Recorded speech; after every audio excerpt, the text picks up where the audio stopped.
गरीब साध साध सब नेक हैं, आप अपनी ठोरी। जो सतलोक ले जावेंगे वो साधु कोई और।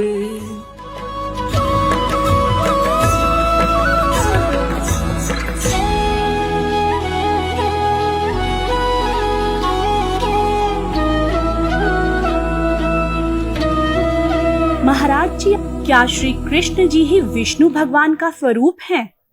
जहाँ तक बात है भगवान कृष्ण और विष्णु भगवान को जब हम नारायण के रूप में लेते हैं तो वहाँ भगवान कृष्ण नारायण के ही अवतार हैं। तो उस रूप में वहाँ एक रूपता है, वहाँ की भिन्नता कहीं भेद नहीं है।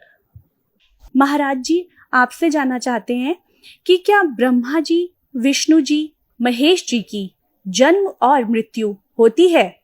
जन्म और मृत्यु शब्द तो नहीं लगा सकते उनके साथ, लेकिन ये निश्चित है कि कहीं ना कहीं उनकी आयु सीमा है। जब हम त्रिदेव के रूप में उन्हें लेते हैं तो कहीं ना कहीं एक आयु सीमा साथ साथ रहती है। ब्रह्मा जी भी हर सर्ग में, सृष्टि के हर उत्पत्ति में ब्रह्मा जी आते हैं, उत्पत्ति करते हैं, और हर प्रलय में फिर ये देव जो है ये इस विराट परमात्मा में लीन हो जाते हैं। तो इसलिए जन्म और मृत्यु शब्द नहीं, सर्ग और उसके पश्चात उस विराट परमात्मा में एक रूपता, लय होने की स्थिति वो साथ साथ है। महाराज जी, हमने सुना है कि ब्रह्मा, विष्णु और महेश भी किसी और की साधना करते हैं। ब्रह्मा, विष्णु, महेश सृष्टि के उत्पत्ति करता, या सीधे शब्द कहें करता, भरता, हरता के रूप में वो हैं। और मूल क्योंकि परमात्मा है तो इसलिए ब्रह्मा, विष्णु और शिव भी उस भगवान की आराधना करते हैं। तो ये थे स्वामी ज्ञानानंद जी के विचार। और आइए अब जानते हैं आदरणीय इस्कॉन प्रमुख महम्मद दास जी के विचार। मैं यही आपसे जानना चाहूंगी कि श्री कृष्ण जी ही विष्णु का स्वरूप है, क्या ये सच है? ऐसा है कि अगर आप श्रीमद् भागवत पढ़ेंगे तो आपको पता चलेगा कि कृष्णस्तु भगवान स्वयं। विष्णु में और कृष्ण में कोई अंतर नहीं है, केवल एक ही अंतर है कि जैसे कोई व्यक्ति ऑफिस में और अपने घर में हो, तो जब वो ऑफिस में जाता है तो बहुत सज संवर के ड्रेस वेस ठीक से पहन के जाता है, जब घर पे है कोई फॉर्मेलिटी नहीं है। तो श्री कृष्ण का जो स्वरूप है वो निज धाम में है, अपने घर में बैठे हुए। तो जब उन्हें पालन करना होता है तो विष्णु के रूप में मुकुट उकुट पहन करके और विधिवत सुदर्शन चक्र धारण करके फिर हो जाते। प्रभु जी, यहाँ मैं जानना चाहूंगी कि ब्रह्मा, विष्णु, महेश की भी मृत्यु होती है? वो एक विशिष्ट मूर्ति है। ब्रह्मा, विष्णु और जो शंकर हैं, ब्रह्मा की तो मृत्यु होती है, उनका भी जीवन काल है। तो कहने का तात्पर्य ये है कि भगवान चाहे ब्रह्मा हो, विष्णु हो, महेश हो, इनकी भी मृत्यु संभव है? नहीं, विष्णु की मृत्यु नहीं होती है और शंकर भी अमर है। ब्रह्मा, इन तीनों गुणों में जो ब्रह्मा का रिप्रेजेंटेशन है, शास्त्रों के आधार पर यह निश्चित किया गया है कि उनका समय निश्चित है। क्या ब्रह्मा, विष्णु, महेश भी किसी और इष्ट की साधना करते हैं? देखिए, ये तीनों के तीनों भगवान श्री कृष्ण का ही स्मरण करते हैं। कहा जाता है गीता जी के अध्याय 7 और श्लोक 18 में गीता बोलने वाला भगवान अपनी साधना को अनुत्तम क्यों कह रहा है? यहाँ पर अनुत्तमा गति कहा उन्होंने। इससे पहले के श्लोक में भगवान ने कहा चतुर्विधा भयंती माम जना सुकृतिचार्जुना आर्थ अर्थार्थी जिज्ञासु ज्ञानी च भर्तर सब। 4 प्रकार के लोग मेरी भक्ति करते हैं। भगवान कहते हैं कि जो लोग हमारे भक्त हैं वो सर्वश्रेष्ठ है, लेकिन साथ साथ जो लोग ज्ञानी हैं, जो मेरे परम ज्ञान को जानते हैं, गीता के इस गुह्य ज्ञान को जानते हैं, उन्हें भगवान कहते हैं उनको मैं अपने समान मानता हूं और उन्हें निश्चित रूप से अनुत्तमा गति अर्थात उन्हें मेरे धाम की प्राप्ति होती। ये थे आदरणीय इस्कॉन प्रमुख महम्मद दास जी के विचार। और आइए अब जानते हैं जगत गुरु तत्वदर्शी संत रामपाल जी महाराज के विचार। जैसे अभी तक हम अज्ञान आधार से सुना करते थे कि श्री ब्रह्मा जी, विष्णु जी, शिव जी ये अजरो अमर हैं, सर्वेश्वर हैं, इनके कोई माता पिता अर्थात जनक नहीं है। ये अज्ञान था, सत्संग नहीं था। जबकि इनकी जीवनी में लिखा है कि ये नाशवान है, इनकी जन्म मृत्यु होती है, दुर्गा इनकी माता है और काल रूपी ब्रह्म इनका पिता है। तो ये अज्ञान था। अब यहां थोड़ा सा प्रमाण देना पड़ेगा, नहीं तो भक्त प्रथम बार इस बात को सुनेगा कि ब्रह्मा विष्णु महेश नाशवान है, इनकी जन्म मृत्यु होती है, तो बिदक जागा और हो सकता है फिर ये कभी वचन भी ना सुने। उसका दुर्भाग्य होगा, क्योंकि सच्चाई से दूर भागना नहीं चाहिए। सच्चाई को धैर्यपूर्वक सुनना चाहिए, फिर विचार करना चाहिए कि सचमुच ये कितना सत्य है। और सत्य है तो फिर सत्य के लिए हम भटक रहे हैं। सत्य मिला और हमें अपना कल्याण हुआ। अभी तक हम असत्य में भटक रहे थे, असत्य साधना कर रहे थे, असत्य ज्ञान सुन रहे थे, असत्य परमात्माओं पर आश्रित थे। अब हमें सत्य मिलेगा तो ग्रहण करेंगे, हमारा सबका मोक्ष हो जाएगा। अब देखिएगा, थोड़ा प्रमाण दिखाते हैं श्री देवी पुराण में। देखिएगा, श्रीमद् देवी भागवत गीता प्रेस गोरखपुर से प्रकाशित है। और इसके कौन है संपादक? हनुमान प्रसाद पोदार चिमनलाल गोस्वामी। और ये गीता प्रेस गोरखपुर से प्रकाशित है, मुद्रित भी वहीं से है। गीता प्रेस प्रकाशक एवं मुद्रक हैं गीता प्रेस गोरखपुर, गोविंद भवन कार्यालय, कोलकाता का संस्थान। इसके 123 पृष्ठ को ही पढ़ेंगे, इसमें बहुत से संशय दूर हो जाएंगे। तीसरा स्कंध श्रीमद् देवी भागवत आप पढ़ रहे हैं, 123 पृष्ठ देखिएगा। तुम भगवान विष्णु जी अपनी माता दुर्गा के विषय में कह रहे हैं स्तुति करते हुए, तुम शुद्ध स्वरूपा हो, यह सारा संसार तुम इसे उद्भासित हो रहा है। मैं ब्रह्मा और शंकर हम सभी तुम्हारी कृपा से विद्यमान हैं। हमारा आविर्भाव माने जन्म और तिरोभाव माने मृत्यु हुआ करता है। हमारा जन्म और मृत्यु हुआ करता है। केवल तुम ही नित्य हो, जगत जननी हो, प्रकृति और सनातनी देवी हो। ओह, फिर यहाँ कहा है, ये सब कुछ लिखा है, आविर्भाव माने जन्म। भगवान विष्णु जी स्वीकार कर रहे हैं कि मैं ब्रह्मा और शंकर हम सभी का जन्म और मृत्यु हुआ करता है। केवल तुम ही नित्य हो यानी अविनाशी हो, जगत जननी हो, प्रकृति और सनातनी देवी हो। यह भी याद रखना कि प्रकृति दुर्गा के लिए ही कहा जाता है।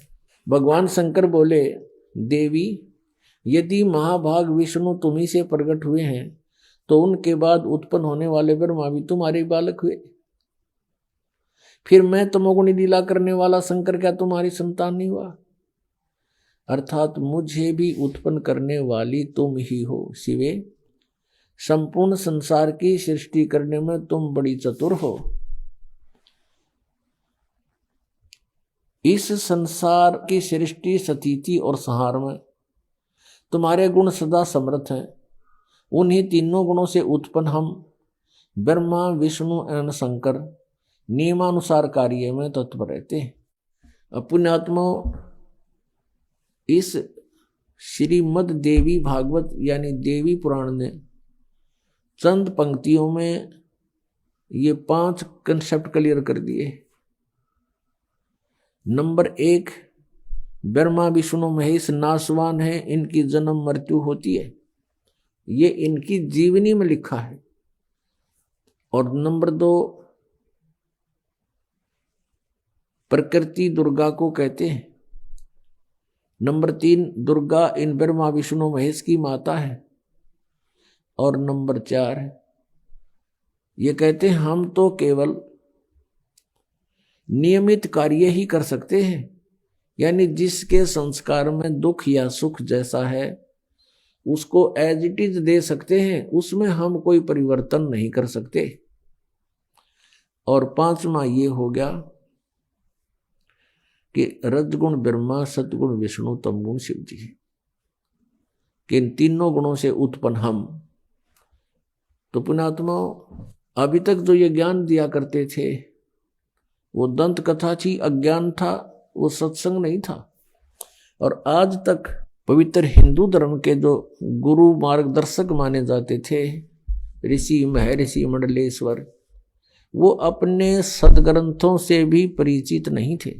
विचारणीय विषय है कि एक अध्यापक विद्यार्थियों को आउट ऑफ सिलेबस पढ़ाता है, पाठ्यक्रम से अलग ज्ञान देता है, वो उनका मित्र नहीं शत्रु है। तो आज तक जितने भी हमारे पवित्र हिंदू धर्म के जो मार्गदर्शक थे वे टीचर कहलाते थे, लेकिन वो टीचर नहीं थे, वो महाअज्ञानी थे। उन्होंने अपने सदग्रंथों को अर्थात पाठ्यक्रम की पुस्तकों को भी नहीं ढंग से पढ़ा, नहीं समझा, एक लोक वेद बनाकर पूरे मानव समाज को भ्रमित कर दिया। श्रीमद् भगवत गीता लगभग 5500 वर्ष पूर्व श्री वेद व्यास जी द्वारा लिपिबद्ध की गई थी और श्री कृष्ण जी के शरीर में प्रवेश करके ब्रह्म ने, सर्वपुरुष ने अर्थात काल भगवान ने यह बोली थी। इस दास को परमात्मा कबीर देव जी ने दिव्य दृष्टि दी, यानी ज्ञान दृष्टि दी। उसके बाद इसका यथार्थ अनुवाद हुआ। इससे पूर्व, इस दास से पूर्व जितने भी आज तक अनुवाद करता है गीता जी के, उन्होंने अर्थों के अनर्थ कर डाले। गीता जी के 16वें अध्याय के 23वें श्लोक में लिखा है कि शास्त्र विधि को त्याग कर जो मनमाना आचरण करते हैं उनकी न तो गति होती है, न कोई सुख प्राप्त होता है, न उनकी कोई सिद्धि प्राप्त होती है। यूजलेस। गीता जी अध्याय नंबर 16 के श्लोक 24 में तुरंत कहा है कि इससे तेरे लिए अर्जुन कर्तव्य और अकर्तव्य की व्यवस्था में सदग्रंथ ही प्रमाण है, नथिंग एल्स। किसी की दंत कथा पर मत विश्वास करना, जो अपने सदग्रंथों में लिखा है उसी में वे ऑफ वर्शिप सही है, फाइनल है। अब जैसे ये श्री कृष्ण जी के पुजारी पवित्र हिंदू धर्म में जितने भी पुण्यात्मा हैं, अब गीता जी को सिरोधार्य मानते हैं और नाम जपते हैं, हरे राम हरे कृष्ण, राधे राधे श्याम मिला दे, ओम नमः शिवाय, ओम भागवते वासुदेव नमः, एवं नमः। ये पता नहीं कितने मंत्र बना रखे। गीता जी में है कोई मंत्र ऐसा? गीता जी में फाइनल फैसला कर रखे है। गीता जी अध्याय नंबर 8 के श्लोक नंबर 13 में कहा कि ओम इति एक अक्षरम ब्रह्म व्यवहारण माम अनुसमरण ये परियाति तदन देहम सयाति परमाम गति। मुझ ब्रह्म का, माम ब्रह्म, मुझ ब्रह्म का केवल ओम इति एक अक्षरम, ये ओम एक अक्षर है, नथिंग एल्स, और कुछ नहीं। उच्चारण करके सिमरण करता हुआ जो अंतिम श्वास तक, शरीर छोड़ने तक इसका सिमरण करता हुआ छोड़कर जाता है, यह प्रियाति तदन देहम सयाति परमाम गति, वो परम गति को प्राप्त होता है। ओम से मिलने वाली परम गति, ओम से मिलने वाली श्रेष्ठ गति कौन सी है? ब्रह्म लोक प्राप्ति, क्योंकि ओम ब्रह्म का मंत्र है। गीता जी अध्याय नंबर 7 के श्लोक नंबर 18 में गीता ज्ञानदाता ब्रह्म श्री कृष्ण जी में बोल रहा है। वो कह रहा है कि मेरी गति में ये उदार आत्मा है तो अच्छी, लेकिन ये मेरे वाली घटिया गति में ही आश्रित रहे। ओम से मिलने वाली जो सुविधा है, मोक्ष है, जितना कहते यो तो व्यर्थ है, घटिया है, अनुत्तम है। अनुत्तम क्यों है? क्योंकि गीता ज्ञानदाता स्वयं कह रहा है 4 अध्याय के 5वें और 9वें श्लोक में, 2 अध्याय के 12वें श्लोक में, 10वें अध्याय के 2 श्लोक में, अर्जुन तेरे और मेरे बहुत जन्म हो चुके हैं, तू नहीं जानता मैं जानता हूं। तो इसी से दे के जन्म मृत्यु ब्रह्म की भी और पुजारी भी फिर दुखी जन्म और मृत्यु जैसा दुख नहीं पृथ्वी पर। इसलिए गीता ज्ञानदाता 18वें अध्याय के 62वें श्लोक में कहता अर्जुन तू सर्वभाव से उस परमेश्वर की शरण में जा, उसकी कृपा से ही तू परम शांति को और सनातन परम धाम को प्राप्त होगा। अब पुण्यात्माओं 17वें अध्याय के 23वें श्लोक में गीता जी में स्पष्ट किया है कि उस सच्चिदानंद घन ब्रह्म की पूजा यानी तत्ब्रह्म, उस परम अक्षर ब्रह्म की साधना का 3 मंत्र का जाप है, उसको प्राप्ति का। ओम तत्सत, ओम ब्रह्म का सरपुरुष भी कहते हैं इस ब्रह्म को, और तत् अक्षर पुरुष का वो सांकेतिक है, और सत जो है परम अक्षर ब्रह्म का। इनकी मजदूरी करनी है। इन तीनों की साधना से ही परमात्मा प्राप्ति, सतलोक प्राप्ति होगी। ओम और तत् सांकेतिक है, ये दोनों मिलकर 2 अक्षर का सतनाम बनता है। और तीसरा वो सार नाम है जो सत कहा है गीता जी अध्याय नंबर 17 के श्लोक 23 में। तो कहने का भाव ये है कि हम साधना करने का खूब कोशिश की हमने, अब पढ़े गीता और नाम ले हरे कृष्ण कृष्ण कृष्ण हरे हरे राधे राधे, कोई बात हुई या? बालकों का खेल बना रखा हमने, भगवान की तरफ जरा भी ध्यान नहीं दिया। गीता जी में है कहीं ये मंत्र, फिर जाप किस लिए कर रहे हो? परमात्मा का विधान है ये। हमने गीता जी के अतिरिक्त, वेदों के अतिरिक्त किसी की भी आदेश की पालना नहीं करनी है। यदि हम परमात्मा के विधान के विरुद्ध किसी की आज्ञा का पालन करके साधना करते हैं तो वो शास्त्र विधि को त्याग का मनमाना आचरण है। अब परमात्मा ने ये शब्द बोला कि 3 देव की जो करते भक्ति उनकी कदे ना हो मुक्ति, गुण तीनों की भक्ति में ये भूल पड़ो संसार, कह कबीर निज नाम बिना कैसे उतरे पार। परमात्मा को अशिक्षित कहा करते थे, और सब वेदों और पुराणों का निष्कर्ष अपने अमृतवाणी में उन्होंने लिखा हुआ है। 3 गुण की भक्ति, रजगुण ब्रह्मा, सदगुण विष्णु, तम गुण शिव जी। अब ये बात सीधी समझ में ना आवे, इन पुराणों से आएगी, आपको दिखाते हैं। 3 देव की जो करते भक्ति उनकी कदे ना हो वह मुक्ति। 600 वर्ष पहले भगवान कह के गए कबीर जी, और आज हमारी गीता जी बता रही है ये कि इन 3 देवताओं की भक्ति किस टाइप के आदमी करते हैं। देखो पहले ये सिद्ध करते हैं गुण किसे कहते हैं। ये मार्कंडेय पुराण है, संक्षिप्त मार्कंडेय पुराण, गीता प्रेस गोरखपुर से प्रकाशित है। इसके भी 123 पृष्ठ पर आपको दिखाते हैं। ये 122 पृष्ठ है संक्षिप्त मार्कंडेय पुराण। यहां से प्रारंभ है। मार्कंडेय ऋषि बोले मुने, ये इन्हीं का प्रकरण चलता रहा। यहां आ जाते हैं हम 123 पृष्ठ पे। इस तरह स्वयंभू परमपिता परमात्मा की 3 अवस्थाएं हैं, रजोगुण प्रधान ब्रह्मा, तमोगुण प्रधान रुद्र और सतोगुण प्रधान विश्वपालक विष्णु है। ये ही 3 देवता हैं और ये ही 3 गुण हैं। गुण तीनों की भक्ति में ये भूल पड़ो संसार, कह कबीर निज नाम बिना कैसे उतरे पार। यही 3 देवता हैं, यही 3 गुण हैं। कंसेप्ट क्लियर हुआ। फिर भी और कंसेप्ट क्लियर करते हैं। एक संस्कृत सहित है श्रीमद देवी भागवत, अथ देवी भागवतम सभाष्टिकम सहमात्यम, खेमरा श्री कृष्णदास प्रकाशन बंबई। इसके हम 3रे स्कंद में आते हैं। अथ श्रीमद देवी भागवते भाषा टीका युक्ते 3य स्कंद प्रारंभते। अब इसके 11 पृष्ठ पर आते हैं और 3रा स्कंद अध्याय 5। यहां देखना, ये 7वां श्लोक समाप्त हुआ, 8वां प्रारंभ होता। हे माते, यदि हमारे ऊपर सदा आप दया युक्त हो तो हमको तमोगुण में किस प्रकार प्रदान किया है, ब्रह्मा रजोगुण और हरि सतोगुण युक्त क्यों किए हैं। अब संस्कृत और पढ़ाएंगे। देखियो, ये 7वां समाप्त हुआ, 8वां प्रारंभ होता है।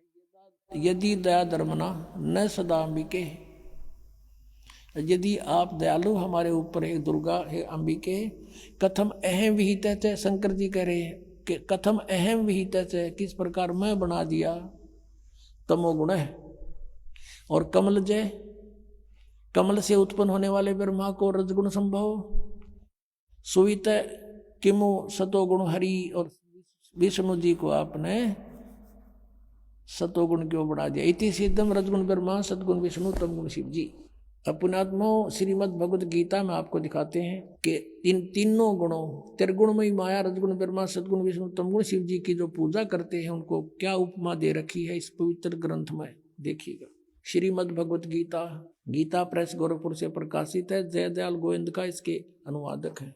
अब ये 7वां अध्याय है। इसमें गीता ज्ञानदाता कहता है कि पार्थ, अनन्य प्रेम से मुझ में आसक्तित मेरे प्राण होकर योग में लगा हुआ जिस प्रकार से संपूर्ण विभूति बल ऐश्वर्य युक्त गुणों युक्त सबके आत्म रूप समग्र यानी पूर्ण रूप से मुझको संशय रहित जानेगा, उसको सुन। इतना ऐसा ज्ञान सुना दूंगा जो तू मुझे अच्छी तरह समझ जाए मैं क्या हूँ, मेरी क्या स्थिति है। अब दूसरे में क्या कहता है कि मैं तेरे लिए इस विज्ञान से तत्व ज्ञान को पूर्णतः कहूंगा, जिसको यु तत्व ज्ञान नहीं है, इस ज्ञान को असीधाई जानकर संसार में फिर कुछ भी जानने योग्य शेष नहीं रह जाता। फिर देखो इसमें कहा है कि हजारों मनुष्यों में कोई एक मेरी प्राप्ति के लिए यत्न करता है, नहीं तो अन्य देवताओं की पूजा करते रहते हैं। यत्न करने वाले योगियों में भी कोई एक मुझको तत्व से यथारूप से जानता है, यानी एकादश जानता मुझको। और फिर देखो ये दोनों प्रकृति बताई है इसमें 7वें अध्याय के 4-5 में। पृथ्वी जल अग्नि वायु आकाश मन बुद्धि और अहंकार भी इस प्रकार ये 8 प्रकार से विभाजित ये मेरी प्रकृति है, ये जड़ प्रकृति है। और ये 8 भेद वाली तो अपरा अर्थात जो जड़ प्रकृति ऊपर वाली जड़ प्रकृति है। और हे महाभावो, इससे दूसरी जिससे ये संपूर्ण जगत धारण किया जाता है वह जीव रूपा वह है मेरी चेतन प्रकृति जान, ये दुर्गा है दुर्गा। तो अब ये कंसेप्ट हो गया क्लियर के प्रकृति दुर्गा को कहते हैं। शिव पुराण ने भी और विष्णु पुराण ने कति क्लियर कर दिया। अब यहाँ प्रसंग चल रहा है कि तीनों गुण। अब ये काल कहता गीता ज्ञानदाता कि ऐसा ज्ञान सुना दूंगा, इसके जानने के बाद फिर कुछ भी जानना शेष नहीं रहेगा। अब देखो क्या बताना चाहता है वो। श्रीमद् भगवत गीता, गीता प्रेस गोरखपुर से प्रकाशित है। जयदयाल गोविंद का इसके अनुवादक है। अब हम इसी के 12वें श्लोक से शुरू करेंगे, 7वें अध्याय के 12वें श्लोक से। अब यहाँ कहता है ये गीता ज्ञानदाता, और भी जो सतगुण से उत्पन्न होने वाले भाव हैं, सतगुण से सतीथि, रजगुण से उत्पत्ति, तमोगुण से संहार, तो सतगुण से होने वाले भाव हैं, और जो रजोगुण तथा तमोगुण से होने वाले भाव हैं, उन सब को तो मुझसे ही होने वाले हैं ऐसा जान, परंतु वास्तव में उनमें ये मैं और वे मुझ में नहीं है।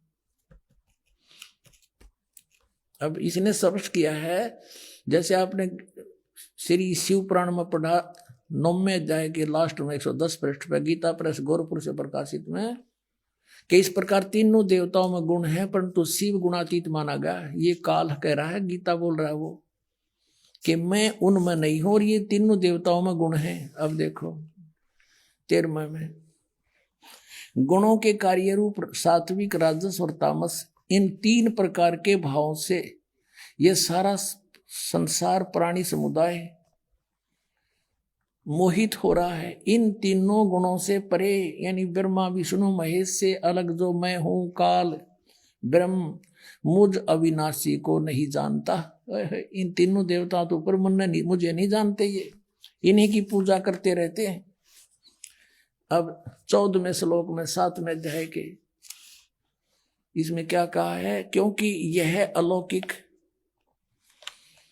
अर्थात अति उद्भुत अद्भुत त्रिगुणमयी मेरी माया, रजगुण ब्रह्मा सतगुण विष्णु तमगुण शिव जी के द्वारा फैलाया गया जाल बड़ी दुस्तर है। ये माया बड़ी खतरनाक है, और जो पुरुष मुझको निरंतर भजते हैं, ये ब्रह्म कहता है जो मेरी भक्ति करते हैं वो माया का उल्लंघन कर जाते हैं, वो ब्रह्मा विष्णु महेश की पूजा नहीं करते, इनसे ऊपर उठ जाते हैं। और 15वें में कंसेप्ट क्लियर कर दिया। माया के द्वारा जिनका ज्ञान हरा जा चुका है, त्रिगुणमयी माया रजगुण ब्रह्मा सतगुण विष्णु तमगुण शिव जी के द्वारा जिस उनकी भक्ति से ऊपर जो कुछ सुनने को तैयार नहीं, कुछ करने को तैयार नहीं, उनका उन्हीं से मिलने वाले लाभ पर आश्रित हो चुके हैं, उनका ज्ञान हरा जा चुका है। असुर स्वभाव को धारण किए हुए मनुष्यों में नीच और दूषित कर्म करने वाले मूढ़ लोग, मूर्ख, मुझको नहीं भजते।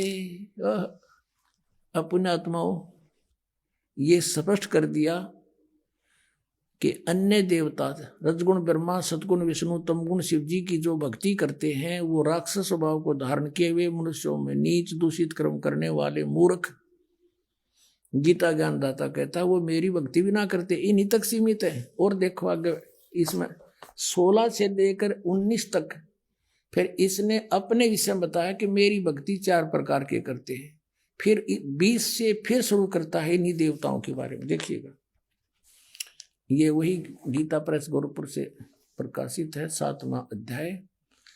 अब हमने 15 तक पढ़ लिए, अब 20 में आ गया। उन भोगों की कामना द्वारा जिनका ज्ञान हरा जा चुका है, जो 15वें श्लोक में गया 7वें अध्याय में, अपने स्वभाव से प्रेरित होकर उस नियम का धारण करके वो अन्य देवताओं को भजते अर्थात पूजते हैं। ब्रह्मा, विष्णु, महेश, ये तीनों गुण अन्य देवताओं में आते हैं। अब यहां देखो 21वें का 7वें अध्याय का 21वां श्लोक। जो सकाम भक्त जिस देवता के स्वरूप को श्रद्धा से पूजना चाहता है, उस भगत की श्रद्धा को मैं उसी देवता के प्रति स्थिर करता हूँ। जैसे कोई विष्णु जी को पूजता है तो ये स्वयं आ जाए विष्णु रूप धारण कर उसने तथास्तु कर जाए, का देसी दे जाओ, खिलौने खेल लें जा। फिर अब 22 में देखो, वह साधक, वह पुरुष श्रद्धा से युक्त होकर उस देवता को पूजन करता है और उस देवता से मेरे द्वारा ही विधान किए हुए उन इच्छित भोगों को निस्संदेह प्राप्त करता है। कहता उन जो अन्य देवता हैं ब्रह्मा, विष्णु, महेश, इनको मैंने एक एक विभाग दे रखा है, वो शक्ति मेरी तय काम कर रहे हैं। इसका अर्थ ये है, अब 23 में 7वें अध्याय के 23 में स्पष्ट कर दिया है, परंतु अब 7वें अध्याय का 23 में स्पष्ट कर दिया है, परंतु उन अल्प बुद्धि वालों का, अल्प बुद्धि माने मूर्खों, मंद बुद्धि वालों का वह फल नाशवान है। देवताओं को पूजने वाले देवताओं को प्राप्त होते हैं, और मेरे भक्त मुझको ही प्राप्त होते हैं। इन्होंने ये डंगा डाल दिया, चाहे जैसे ही भजे, चाहे कोई बात हुई। गीता जी कहता है कि एक मेरा तो एक वो मंत्र, उसके अतिरिक्त कुछ भी, नथिंग एल्स। ये इन्होंने आप पढ़ा दिया, चाहे जैसे भी भजे, हरे राम हरे कृष्ण करें। इनका उद्देश्य ये है यहाँ डंगा डाण का। मेरे भक्त मुझको ही प्राप्त होते हैं, इतना सा बात है। अपने आत्माओं, रजगुण ब्रह्मा, सतगुण विष्णु, तमगुण शिव जी, ये अन्य देवताओं में आते हैं और शास्त्र विधि को त्याग कर जो मनमाना आचरण करते हैं उनको कोई लाभ नहीं होता।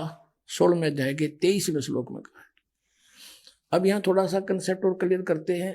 अब जैसे 16वें अध्याय के 23वें श्लोक में ये कहा कि शास्त्र विधि को त्याग कर जो मनमाना आचरण करते हैं उनको कुछ भी लाभ नहीं होता, ना उनकी गति हो, ना उनको कोई सुख हो, और ना उनकी कोई सिद्धि प्राप्त हो। यूजलेस। फिर क्या फायदा उस भक्ति का। और देखिएगा, इन तीनों देवताओं की भक्ति भी शास्त्र विधि त्याग का मनमाना आचरण है। ये देखिएगा, यही गीता प्रेस गोरखपुर से प्रकाशित है। 16वें अध्याय का 23वां श्लोक दिखाते हैं। ये 16वां अध्याय और इसका 23वां श्लोक यहाँ पर है। जो शास्त्र विधि को त्याग कर अपनी इच्छा से मनमाना आचरण करते हैं वह न सिद्धि को प्राप्त होता है, न परम गति को, और न सुख को ही। यूजलेस। अब यहाँ 24वें श्लोक में 16वें अध्याय में कहा है, इससे तेरे लिए कर्तव्य और अकर्तव्य की व्यवस्था में शास्त्र ही प्रमाण है। यानी जो सदग्रंथों में विधि लिखी वही करना, और किसी की दंत कथा से हरे राम कृष्ण कृष्ण राधे राधे ये नहीं करना। ऐसा जानकर शास्त्र विधि से नियत कर्म करने योग्य हैं, और यानी शास्त्र के अंदर जो वर्णन है वही करना। अब देखो, अपने आत्माओं 17वें अध्याय में अर्जुन ने पूछा कि भगवान, जो शास्त्र विधि त्याग का जो मनमाना आचरण करते हैं वो कैसे स्वभाव के होते हैं। देखिएगा, अब शपथ 10वां अध्याय अब 16 में जाके 23-24 अंतिम मंत्र हैं, उनमें बता के शास्त्र विधि त्याग का मनमाना जो आचरण करते हैं उनको कुछ भी लाभ नहीं हो। तो अर्जुन ने पूछा, क्योंकि अर्जुन उसको कृष्ण मान रहा है, श्री कृष्ण में बोल रहा था वो ब्रह्म, हे कृष्ण, जो मनुष्य शास्त्र विधि को त्याग करे और श्रद्धा से युक्त देव आदि का पूजन करते हैं।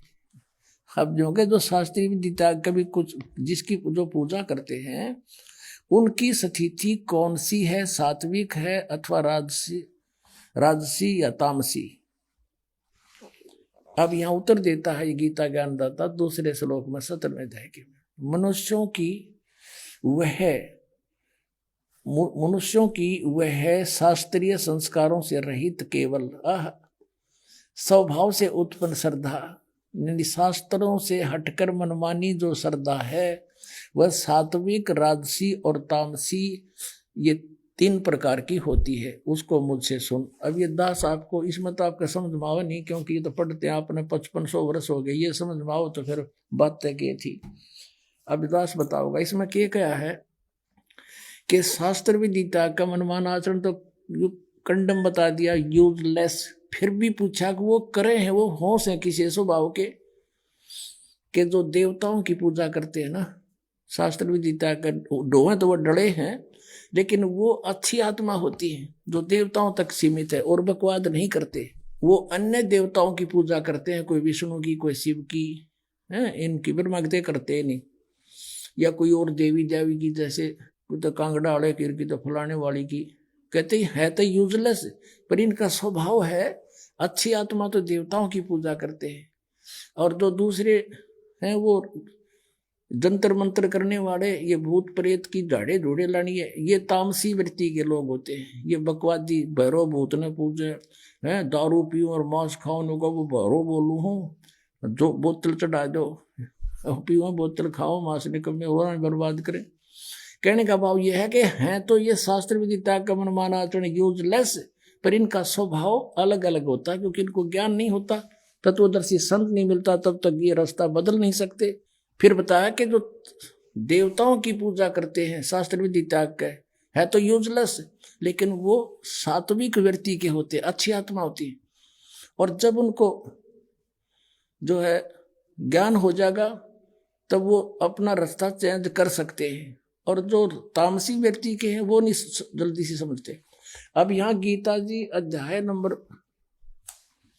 7 के श्लोक नंबर 12 से 15 में क्या कहा है, तीनों गुणों के पुजारी, अन्य देवता में आते तीनों गुण, रजगुण ब्रह्मा, सतगुण विष्णु, तम गुण शिव जी।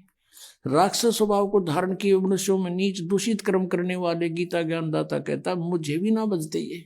और फिर कहता मेरी भक्ति 4 प्रकार के करते हैं, आर्थ, अर्थार्थी, जिज्ञासु और ज्ञानी।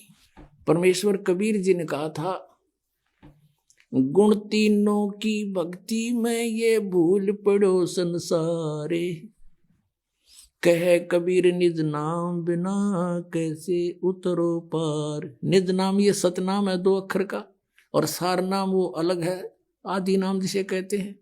3 देव की जो करते भक्ति, उनकी कदे ना हो मुक्ति। और वही हमारी गीता जी कह रही है कि शास्त्र विधि को त्याग कर जो मनमाना आचरण करते हैं यूजलेस, ना उनकी परम गति हो, ना उनको सिद्धि प्राप्ति हो, ना कोई सुख हो, फिर किस लिए डिलेड हो रहे हो। अब इनको राक्षस स्वभाव को धारण किया हुआ मनुष्यों में नीच कैसे कहा, मूर्खे। जैसे तमगुण शिव की भक्ति की थी रावण ने, कैसा जुल्म किया, एक पराई स्त्री को उठा लिया, और फिर कैसा जुल्म करना चाहा, शराब पीवे, मांस खावे, राक्षस कहलाया। और फिर एक भस्मागिरी नाम का तपस्वी था, श्री शिव का पुजारी, तमोगुण शंकर का पुजारी, उसी के द्वार के सामने, गेट के सामने ऊपर न सिर नीचे न पैर करके सिरासन पर 12 वर्ष तक खड़ा रहा। और भगवान, एक दिन पार्वती ने कहा कि हे भगवान, आप तो महेश्वर हो, आप क्या नहीं कर सकते, आपका बच्चा क्या मांगता है, इसको दे दो वरदान जो मांगता है। इस बात से भगवान शिव ने कहा कि बोल भाई क्या मांगता है, बता दे। उसने भस्मागिरी ने कहा कि ऐसे नहीं भगवान, वचनबद्ध हो जाओ। भगवान शिव ने सोचा कि मांगेगा, एक सिद्धि मांग लेगा, दे दूंगा।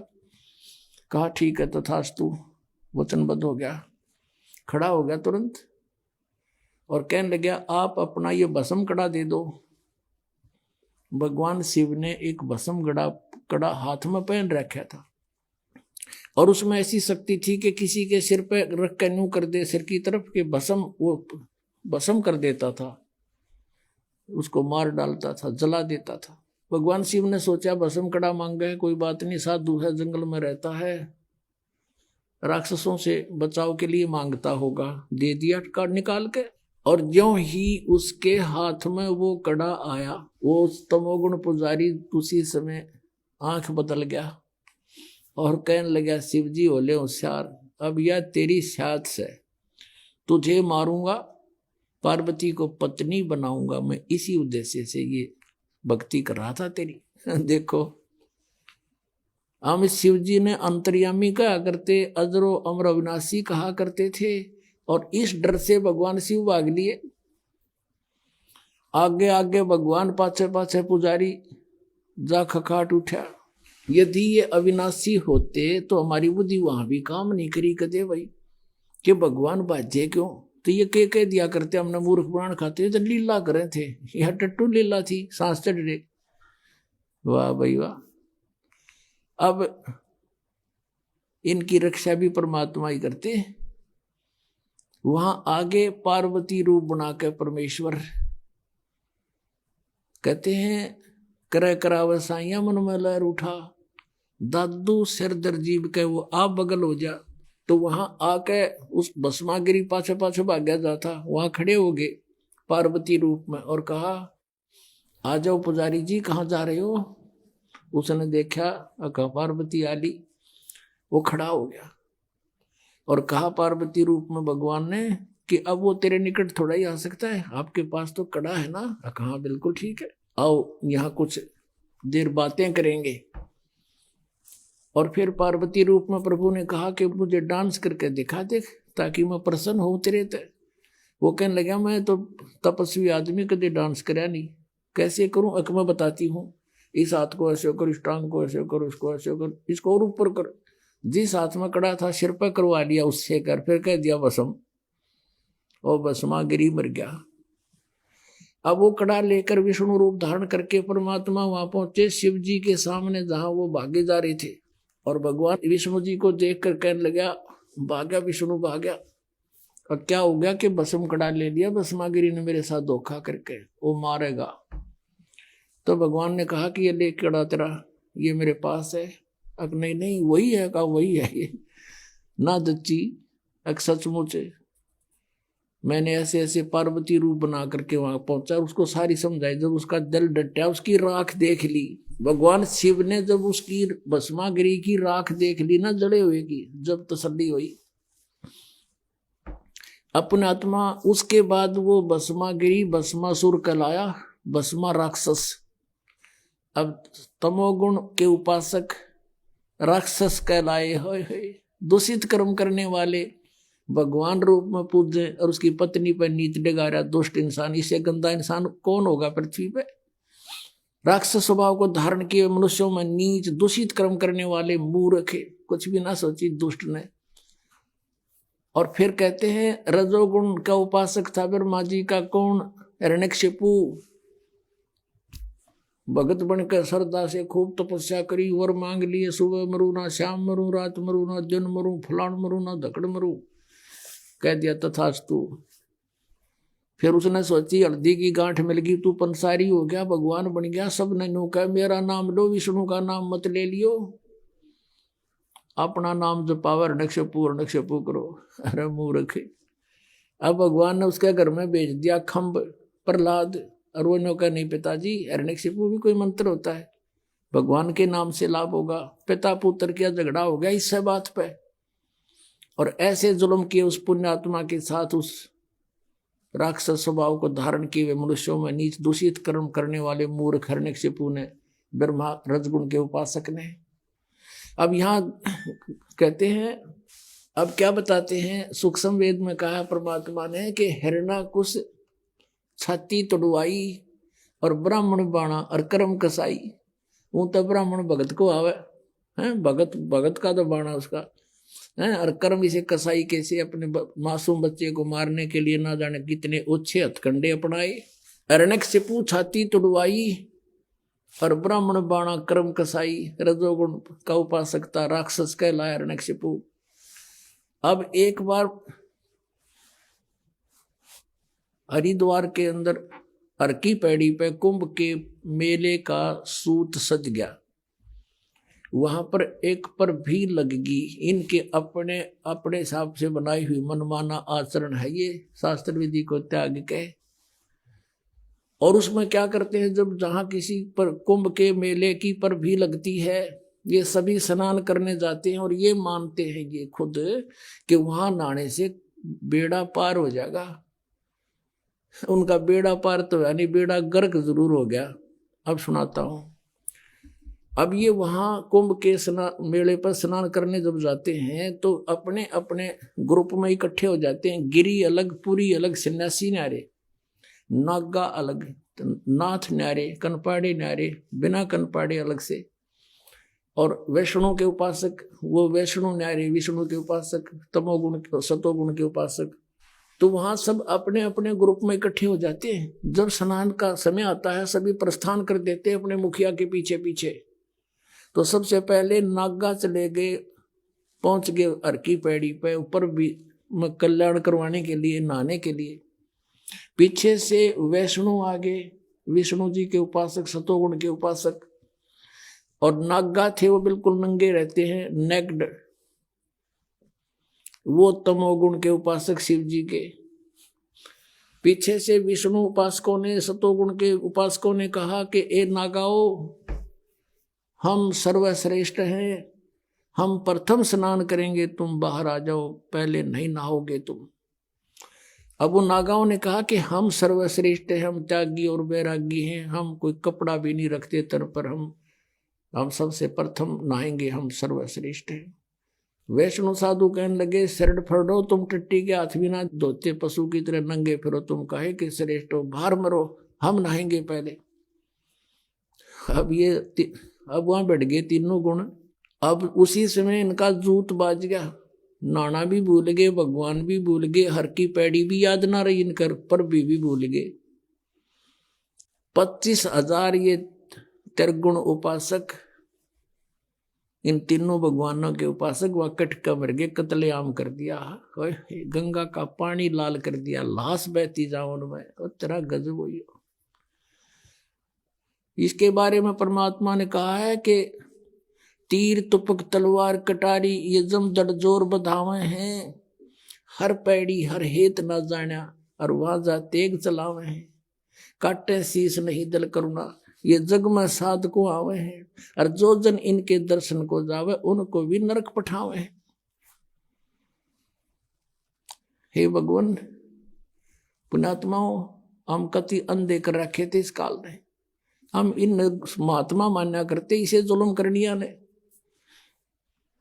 अब कहते काटे शीस नहीं दिल करुणा, इतनी भी दया नहीं, और कत्लेआम कर डाला, छोरी गपो दे हैं, तलवार ते काट कर बड़कियां खा ली एक दूसरे ने। ये है और तीनों गुणों के उपासक, राक्षस स्वभाव को धारण किए मनुष्यों में नीच दूषित कर्म करने वाले मूर्ख। ये पुण्यात्माओं दास नहीं कह रहा, ये इनका इतिहास कह रहा है, श्रीमद् भगवत गीता बता रही है। और 600 वर्ष पहले परमात्मा बता रहे थे, परमेश्वर कबीर साहब, गुण तीनों की भक्ति में ये भूल पड़ो संसार, कह कबीर निज नाम बिना ये कैसे उतरे पार, तीन देव की जो करते भक्ति उनकी कदे ना होवे मुक्ति। बोलो सतगुरुदेव। भजन करो उस रब का जो दाता है कुल सब का, भजन करो उस रब का जो दाता है कुल सब का। वो कौन है? वो कबीर देव है। बोलो सतगुरुदेव।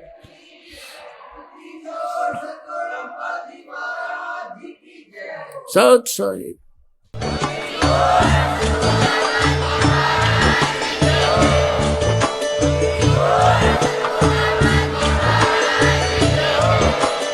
आप सुन रहे थे जगत गुरु तत्वदर्शी संत रामपाल जी महाराज जी के मंगल प्रवचन। अधिक जानकारी के लिए विजिट कीजिए हमारी वेबसाइट www.jagatgururampalji.org। संत रामपाल जी महाराज जी के शुभ आशीर्वाद से पूरे विश्व भर में 500 से भी ज्यादा नाम दीक्षा केंद्र हैं, जिन पर संत रामपाल जी महाराज जी द्वारा ऑनलाइन निशुल्क नाम दीक्षा दी जा रही है। अपने नजदीकी नाम दीक्षा केंद्र का पता करने के लिए संपर्क करें 8222880541।